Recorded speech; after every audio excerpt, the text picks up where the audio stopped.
শুক্রবার সকাল থেকেই রাস্তা অবরোধে সামিল হয়েছে দুর্গাচৌমুহনী ভায়া মরাছড়া কমলপুরের গুরুত্বপূর্ণ রাস্তার বড়সুরমা গ্রামে এই অবরোধ। অবশ্য সকাল 10টা থেকেই এই অবরোধের খবর মিলেছে। বিশেষ করে দীর্ঘ 1 বছর যাবৎ কমলপুর মরাছড়া ভায়া দুর্গাচৌমুহনীর গুরুত্বপূর্ণ 5 কিলোমিটার রাস্তার বেহাল দশায় পরিণত হয়েছে।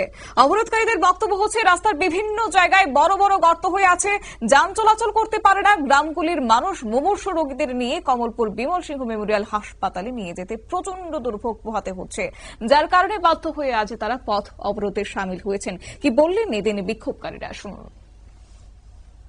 দুর্গাচৌমুহনী টু কমলপুর যে রাস্তা, এই রাস্তা নিয়ে আমরা প্রায় 1 বছর ধরে ভীষণ কষ্টের মধ্যে আছি। এই রাস্তার মধ্যে যে যাত্রীরা চলাচল করে এবং মুমূর্ষু রোগীরা যারা রয়েছেন তাদেরকে আমরা সঠিকভাবে তাদের গন্তব্যস্থলে পাঠাতে পারছি না। আমাদের ভীষণ অসুবিধা হয়। রাস্তাতে অনেক অ্যাক্সিডেন্টের সমস্যা আমরা সামনে আসে এবং আমরা ঠিকভাবে প্যাসেঞ্জারকে নিয়ে চলাচল করতে পারি না। আমাদের 5 লাখ 6 লাখ টাকা দামি গাড়ি 1 মাস 2 মাস হয়েছে, সেগুলো নষ্ট হয়ে যাচ্ছে। আমরা ভীষণ কষ্টের মধ্যে আছি। উপর মহলের যারাই রয়েছেন তারা তাড়াতাড়ি এসে এই সমস্যাগুলো আমাদের সঙ্গে কথা বলুন। কত বছর যাবত এই রাস্তার এই সমস্যা চলছে? কত 1 বছর। আচ্ছা, তো আপনাদের মানে এখন কি দাবি, কি চান?